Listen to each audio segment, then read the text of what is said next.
So present మనం ఇప్పుడు దత్తాత్రేయ ఆలయ వద్దకైతే మనం వచ్చినాము. ఇది ఆలయము. ఇక్కడ నుంచి మెట్ల మార్గం ద్వారానైతే స్వామివారి ఆలయం అంటే దగ్గర వరకు చేరుకోవచ్చు.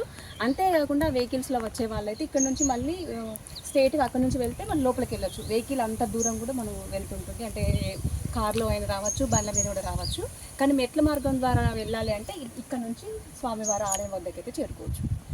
అంతేకాకుండా ఇక్కడ చూడండి ఒకసారి వాదం ఎట్లా ఉందనేది. కంప్లీట్గా వాటర్తో నీరు వచ్చినప్పుడు మాత్రము కంప్లీట్గా చుట్టూ ఈ దివి చుట్టూ అయితే మొత్తం నీరుతో నిండిపోయి ఉంటుంది. చాలా చాలా బాగుంటుంది. నేను కూడా చాలాసార్లు వచ్చిన, కానీ ఎంత బాగుంటుందంటే మాటలు కూడా నేను చెప్పలేను.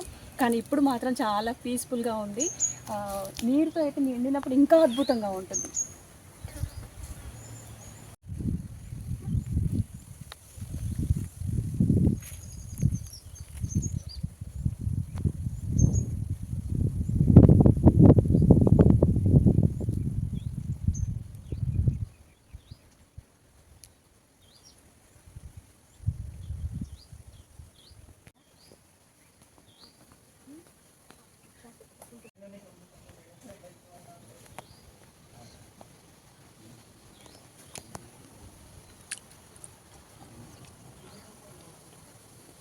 నమస్తే, welcome to GT news. Sravanthi. So మన రాజమండ్రి జిల్లా బోయినపల్లి మండలంలో ఉన్నటువంటి వరదగిరి ఆలయంకి అయితే ప్రజెంట్ మనం వచ్చినామండి. ఈ రోజు ఇక్కడ చాలా స్పెషల్ రోజు. అలాగే చాలామంది కూడా భక్తులు ప్రతి గురువారం అలాగే పున్నమి రోజు అయితే వస్తుంటారు. చాలామంది కూడా వస్తుంటారు. ముఖ్యంగా ఇక్కడ ఉన్నటువంటి స్వామివారు చాలా స్పెషాలిటీ. ఎందుకంటే ప్రతి ఆలయంలో స్వామివారు మనకు కూర్చొని అలాగే నిల్చొని కూడా దర్శనమిస్తున్నారు. కానీ ఇక్కడున్న స్వామివారు దానికి విరుద్ధంగా అంటే అంటే ఇట్లా శన పైన పడుకున్న రూపంలో అయితే మనకు దర్శనమిస్తున్నారు. సో ఒకసారి ఇక్కడ ఉన్నటువంటి స్వామివారి గురించి ఆలయ విశిష్టత గురించి తెలుసుకునే ప్రయత్నం అయితే చేద్దాం.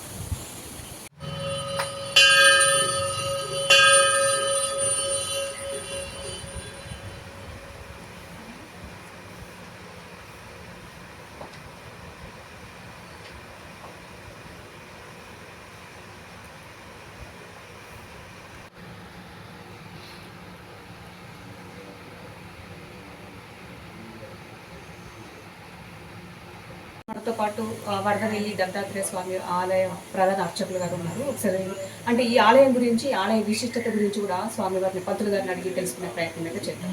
సో ప్రజెంట్ పంతులు గారు ఉన్నారు, ఒకసారి మాట్లాడండి. జై గురుదత్త, శ్రీ గురుదత్త. ఓం జటాధరం పాండురంగం శూలాస్తం కృపానిధిం సర్వరోగరం దేవం దత్తాత్రేయం భజే.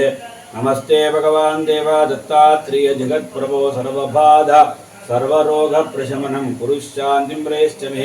గణేశాయ నమః, సరస్వత్యై నమః, శ్రీపాదవల్లభ నరసింహ సరస్వీ గురు దత్తాత్రేయాయ నమః. అయ్యా, రాజన్న జిల్లా వరదవెల్లి గ్రామం రావుశేన దత్తాత్రేయుడు రావు రూపంలో వెలిశాడు. రావుశైన అంటే రావు రూపంలో శైనాకలో పడుకొని వెలిశాడు. ఇక్కడికి వచ్చిన ప్రతి పౌర్ణమి నాడు కానీ ఏకాదశి నాడు కానీ గిరి ప్రదక్షిణము, అదేవిధంగా సంతానము, పెళ్లి కాని వారి పెళ్లి కూడా చాలా విశేషమైన కోరిక నెరవేరుస్తూ దత్తాత్రేయుడు రావు రూపాన్ని వెలిశాడు. స్వయంభూ 2 సంవత్సరాల కింది నుంచి కూడా ఇక్కడ క్షేత్రం వెలిశాది. ఈ మధ్యనే చాలామంది రావడం జరుగుతుంది. వచ్చిన వారికి కొంగు బంగారమైనట్టు దత్తుడు కూడా ప్రతి ఒక్కరు కూడా వారి కోరికలను నెరవేర్చుతూ దత్తుని యొక్క అనుగ్రహం పరిపూర్ణంగా ఉండి మళ్ళీ వచ్చుకుంటూ కూడా దర్శనం చేసుకోవడం జరుగుతుంది. ప్రతి గురువారం, ఆదివారం, పౌర్ణమి నాడు చాలా విశేషమైన పూజలు జరుగుతాయి. భక్తులు కూడా వచ్చి దర్శనాలు చేసుకొని దత్తుని యొక్క కృపకు పాత్రలు కావాల్సిందిగా కోరుచున్నాం. సో అలాగే ఇక్కడ ఎలాంటి స్పెషాలిటీ ఉంటుంది పంతులు గారు? ఈ ముక్కు అని ఎర్రబట్టల ముక్కు కట్టినాం అనుకోండి, పెళ్లి కాని వాళ్ళకి కానీ, సొంత ఉద్యోగం గురించి కానీ, అమెరికా పోవడానికి కానీ ఇక్కడ ఎర్రబట్టల ముక్కు అని ఉంటుంది. రావుకు సంబంధించిన పూజ చేసి ముక్కు కట్టుకున్నట్టయితే 40 రోజుల్లో తప్పకుండా వారి కోరిక నెరవేర్చి మళ్ళీ వచ్చి దర్శనం చేసుకుని వెళ్ళి అన్నదానాలకు వాళ్ళే చేస్తున్నారు. దేవుళ్ళకు కూడా వారి దత్తుని అనుగ్రహం ఇవ్వడం జరుగుతుంది. ఖచ్చితంగా కోరికలు నెరవేరుతాయి ఎక్కడికి వస్తే? తప్పకుండా 100% దత్తుని అనుగ్రహం వల్లనే తప్పకుండా నెరవేరుతాయి మేడం. సో చాలా మంది కూడా పిల్లలు కాని వాళ్ళకి, పెళ్లి కాని వాళ్ళకి అని చెప్పేసి చాలా మంది వస్తుంటున్నారు. నేను కూడా చూశాను. మనము 2-3 సార్లు కూడా మనం ఇక్కడికి రావడం అయితే జరిగింది. అలాగే స్వామివారిని కూడా దర్శించుకోవడం కూడా జరిగింది. చాలా మంది కూడా అంటున్నారు చాలా ప్రాముఖ్యత ఉన్న ఆలయము, ఎలాంటి కోరికలు ఉన్నా కూడా ఇక్కడ నెరవేరుతాయి అని చెప్పేసి అంటున్నారు. అవి నిజమేనా? తప్పకుండా 100% నెరవేరుతాయి. ఒకటి ఏంటంటే స్వయంభూ ప్రతిష్ట చేసినటువంటి స్వామి కాదు, ఇందు నుంచి వెలిసిన దేవుడు స్వయంభూ కనుక వారి కోరిక తప్పకుండా నెరవేరుస్తుంది. ఎక్కడెక్కడి నుండి కూడా విజయవాడ నుండి, ఖమ్మం నుండి, మహారాష్ట్ర నుంచి కూడా చాలా రావడం జరుగుతుంది. మళ్ళీ వచ్చి మళ్ళీ దర్శనం చేసుకుని వెళ్ళడం కూడా జరుగుతుంది. మేము ప్రత్యక్షంగా చూడడం జరుగుతుంది. సో అలాగే మనమే కదా, మనకు రాజన్న సిరిసిల్ల జిల్లాలే కాకుండా ఇతర ప్రాంతాలు కూడా చాలా ఆలయాలు ఉన్నాయి. కానీ ఆలయాల్లో స్వామివారు ఏ విధంగా ఉంటారంటే కూర్చొని రూపంలో, లేకపోతే నిల్చొని అయినా మనకు స్వామివారు దర్శనం ఇస్తుంటారు. సో ఇక్కడ ఈ రూపంలో మనకు దర్శనం ఇస్తున్నారు అంటే పడుకున్నట్టుగా. సో దాని స్పెషాలిటీ ఏంటి, ఎందుకని ఇలా? అంటే మన తాతల దగ్గర నుంచి కూడా రావడం అనే ప్రయత్నం చేయడానికి కూడా నాగబాబులు వచ్చి ఇబ్బంది పెట్టడం జరిగింది. రావు రూపంలో వెలిసాడు, రావు శైల రూపం పడుకొని వెలిసాడు కనుక మన తెలంగాణ ఎక్కడ కూడా ఇటువంటి రావు శైన దత్తాత్రేయుడు ఈ రూపంలో ఉన్నటువంటి దత్తా క్షేత్రం ఎక్కడ లేదు, తెలంగాణలో కానీ ఎక్కడ కానీ లేదు. కాబట్టి ఈ మధ్యకాలంలో చాలా తెలియడం జరిగింది, రావడం కూడా జరుగుతుంది. జై గురు దత్త. థ్యాంక్ యూ బతుల గారు. భగవాన్ దేవాదత్తాత్రేయ జగత్ప్రభో సర్వబాధ సర్వరోగ ప్రశమనం గురుశ్చాంగని ఓం జటాధరం పాండురంగం శూలాస్తం కృపానిధిం సర్వరోగ అరుందేవం దత్తాత్రేయ అహం భజే. నమస్తే అస్తు భగవన్ విశ్వేశ్వరాయ మహాదేవాయ త్రియంబకాయ త్రిపురాంతకాయ శ్రీకాగ్నికాలాయ కాలారుద్రాయ నీలకంఠాయ మృత్యుంజయాయ సర్వేశ్వరాయ శ్రీమన్మహాదేవాయ నమః. నమః శంభవే నమః యోగవే నమః శంకరాయ మహేశ్వరాయ నమః శివాయ శివతరాయ ఓం శాంతి శాంతి శాంతి. పునః వీర్యం కరవామహే తేజస్వినామదే నమస్తమా విద్విషావహే. ఓం శాంతి శాంతి శాంతి. ఇష్టం మనిషానా మమ్ మనిషానా సర్వం మనిషానా. ఓం శాంతి శాంతి శాంతి. దత్తాత్రేయ అనుగ్రహ ప్రసాద సిద్ధిరస్తు. స్వస్తిరస్తు స్వస్తిర్మానుషేభ్యः సంచతుష్పదే. ఓం శాంభోం పానిధిం సమర్పయామి.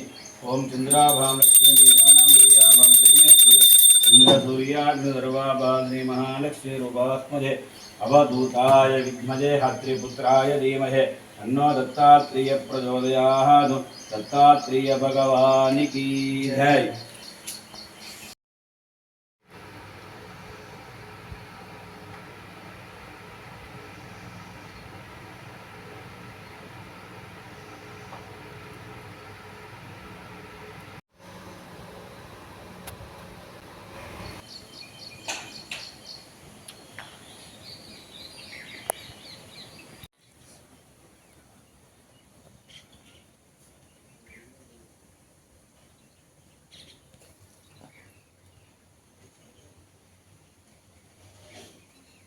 పంతుల్ని మందులు ద్రోపించేటప్పుడు తీసుకోరండి.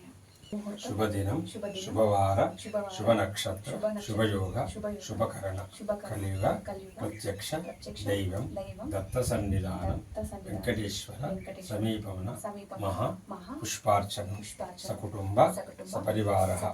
ఓం శాంతాకారం భుజగశయనం పద్మనాభం సురేశం విశ్వాకారం గగన సదృశం మేఘవర్ణం శుభాంగం లక్ష్మీకాంతం కమలనయనం యోగి ఉద్యానగమ్యం వందే విష్ణువు భవభయ హరం సర్వ లోకైక నాథం ప్రత్యక్ష దైవం కలియుగ వెంకటరమణ గోవింద గోవింద.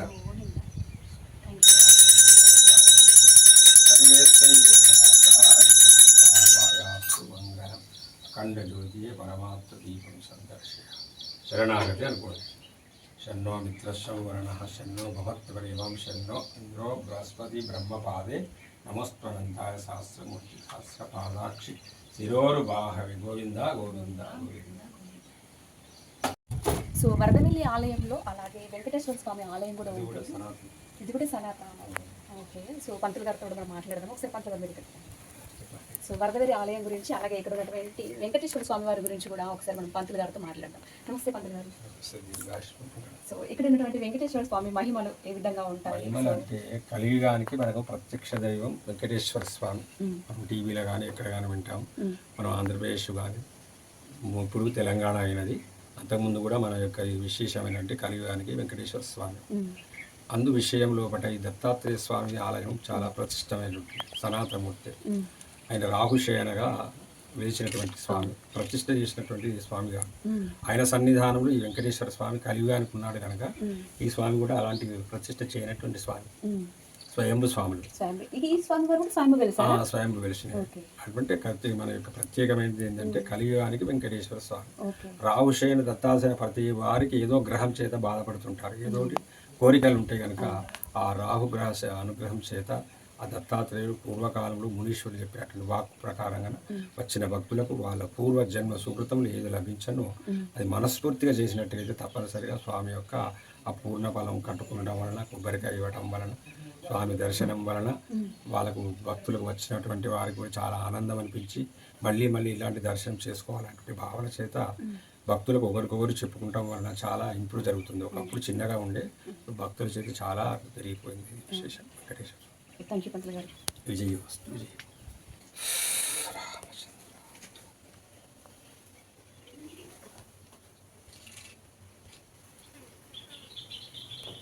మంగళార్తి భావాలతో సాధిస్తాం.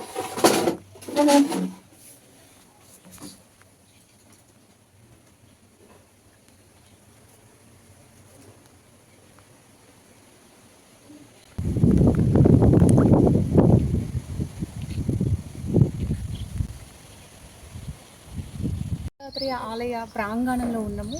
ఒక్కసారి చూసుకోవచ్చు, చాలా ప్రశాంతంగా ఉంటుంది ఆలయ ప్రాంగణం అయితే.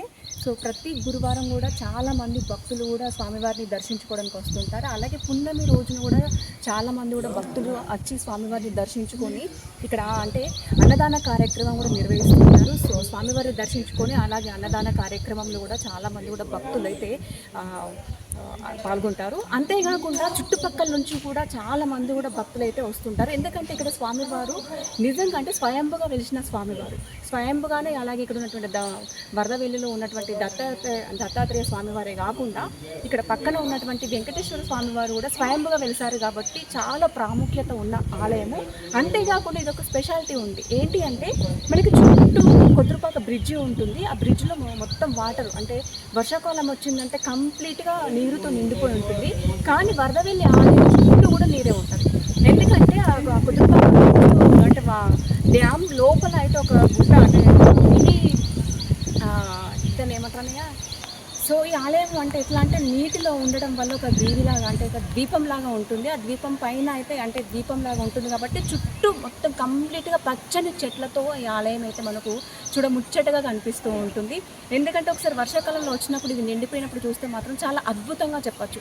అసలు ఇక్కడికి వచ్చినామంటే మనకు వెళ్ళాలనిపించదు, చాలా ప్రశాంతంగా ఉంటుంది. మనం ఏ కోరిక మొక్కుకున్నా కూడా ఇక్కడ తీరని సమస్య అంటూ ఉండదు. ఏ ముడుపు కూడా కడతారు ఇక్కడ. అంటే సంతానం లేని వాళ్ళకి సంతానం కలుగుతుంది, పిల్లలు లేని వాళ్ళకి పిల్లలు కలుగుతారు. అంతేకాకుండా ముఖ్యంగా మనసులో ఏదైనా తీరని కోరిక ఉంటే ఇక్కడికి వచ్చి ముడుపు కడితే మాత్రం 11 రోజుల లోపల మాత్రం కంప్లీట్గా మన కోరిక అనేది నెరవేరుతుంది. సో చాలామంది కూడా అందుకోసమే ఇక్కడికి వస్తారు, వారి కోరికలు మొక్కుకుంటారు, అలాగే ముడుపులు కూడా కడతారు. సో అంతేకాకుండా ముఖ్యంగా చుట్టూ నీరు ఉండడం వల్ల కూడా మనకు ఒక ద్వీపంలో వచ్చినట్టు ఉంటుంది. ఎంత ప్రశాంతంగా ఉంటుందంటే చాలా ప్రశాంతంగా ఉంటుంది. అందుకోసమే ఈ మధ్య కాలంలోని ఈ ఆలయ విశిష్టత గురించి తెలుసుకొని కూడా చాలామంది కూడా భక్తులు ఈ ఆలయానికి తరలి వస్తుంటారు. సో అంతేకాకుండా మనం ఇవన్నీ చుట్టుపక్కల కూడా చూద్దాం. సో ఇక్కడ ముడుపులు కడతారు. ఇది ముడుపులు కడతారు అంటే ఏ కోరికైనా కూడా ఇక్కడ మొక్కుకున్నా కూడా మొక్కుకొని ఇలా ముడుపులు అయితే కడతారు. రావి చెట్టు అలాగే వేప చెట్టు కలిసి ఉన్నాయి. ఈ చెట్లు కూడా చాలా స్పెషాలిటీ. ఎందుకంటే కొన్ని వందల సంవత్సరాల చెట్లు అండి. ఈ చెట్ల కూడా చాలా చరిత్ర కూడా ఉంది. ఒకసారి చూడొచ్చు అవి ఏ విధంగా ఉన్నాయి అని చెప్పేసి.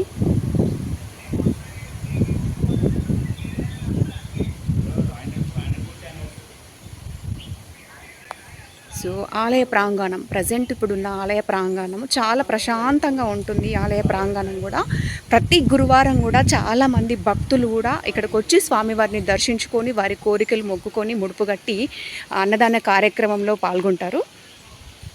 అంతేకాకుండా గురువారం రోజు కూడా చాలామంది కూడా భక్తులు వస్తుంటారు.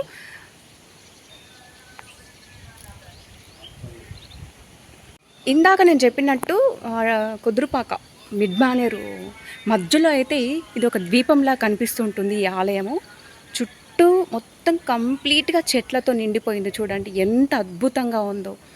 అసలు ఇక్కడికి రావాలి కానీ చాలా చాలా ప్రశాంతంగా ఉంటుంది. ఈ ఆలయానికి వచ్చి ఒక్కసారి వచ్చిరంటే మళ్ళీ మళ్ళీ మీరు వస్తూనే ఉంటారు. స్వామివారిని కూడా దర్శించుకుంటూనే ఉంటారు. అలాగే ఇది ద్వీపంలాగా అని చెప్పాను కదా, చుట్టూ చూడండి వాటరు. ఇది వర్షాకాలం వచ్చిందంటే ఈ కుదురుపాక డ్యామ్ అనేది కంప్లీట్గా నిండిపోయి ఇక్కడి వరకు నేను చూపిస్తున్నాను కదా, ఇక్కడి వరకు కూడా వాటర్ వచ్చేస్తాయి. దీని చుట్టూ కూడా కంప్లీట్గా నీరుతో నిండిపోయి ఉంటుంది. ఆ నీరు నిండిపోయినప్పుడు కూడా మనకి బోట్ సౌకర్యం కూడా ఉంది. బోటులో వచ్చి మన స్వామివారిని కూడా దర్శించుకోవచ్చు. ఒకసారి చూడండి ఎంత బాగుందో, ఎంత ప్రశాంతంగా ఉంది. ఇక్కడికి వస్తే మాత్రం చాలా చాలా హ్యాపీగా ఫీల్ అవుతాం. అలాగే మనసు కూడా ప్రశాంతంగా ఉంటుంది. సో మీకు కుదురుపాక బ్రిడ్జి కనిపిస్తుందా చూడండి. అక్కడ మనమైతే ప్రజెంట్ ఇప్పుడు అక్కడ నుంచే వచ్చినాము, బ్రిడ్జి దగ్గర నుంచే మనము ఈ ఆలయానికి అయితే వచ్చినాము. ఇంత షార్ట్ కట్లు అంటే కుదురుపాక చౌరస్తా నుంచి లెఫ్ట్ తీసుకొని మళ్ళీ కొంచెం ముందుకు వచ్చినాక మనకు ఇంకొక లెఫ్ట్ తీసుకోవాలి. అక్కడ బోర్డు కూడా కనిపిస్తుంటుంది దత్తాత్రేయ స్వామి ఆలయానికి అని చెప్పేసి, ఆలయానికి దారి అని చెప్పేసి. అక్కడ నుంచి మనం కంప్లీట్గా స్ట్రేట్గా వచ్చేస్తే ఆలయం వద్దకి చేరుకోవచ్చు. చాలా ఈజీ. కానీ చాలామంది భక్తులు అయితే ఎంతో నమ్మకంతో ఈ ఆలయానికి అయితే తరలి వస్తుంటారు. మా విలేలపూడి ఇదే దేవుడు పైన వల్ల కొండపైన ఈ స్వామి అన్నీ ఇప్పుడు బనే ఉండే ఇవన్నీ ఎంత గుండ్లు ఉండి ఇలా మనం తీసేసి ఇప్పుడు వెడల్పు చేసిరు కదండి. దత్తాత్రేయ స్వామి ఆలయం గురించి, ఆలయ విశిష్టత గురించి సో చాలామంది కూడా భక్తులు వస్తుంటారు కాబట్టి మీరు కూడా వచ్చేసేయండి, స్వామివారిని దర్శించుకోండి. అలాగే ఏ కోరిక అయితే నెరవేరలేదో ఆ కోరిక మాత్రం ఖచ్చితంగా 100% ఈ ఆలయానికి వస్తే మాత్రం నెరవేరుతుంది. దానికి సాక్ష్యం నేను కూడా ఈరోజు రావడం అయితే జరిగింది. అలాగే స్వామివారిని దర్శించుకున్నాను. చాలా మంచి అనిపిస్తుందండి. ఒక్కసారి ఆలయానికి వచ్చి ఇక్కడ కూర్చుంటే మాత్రం ఎంత పీస్ఫుల్గా ఉంది. సో అసలు ఆలస్యం చేయకుండా దత్తాత్రేయ స్వామి వరదవేలిలో ఉన్నటువంటి దత్తాత్రేయ స్వామివారి ఆలయాన్ని దర్శించుకోండి. సో అలాగే మరొక వీడియోతో మళ్ళీ వెళ్దాం. G2 న్యూస్ చూస్తూనే ఉండండి.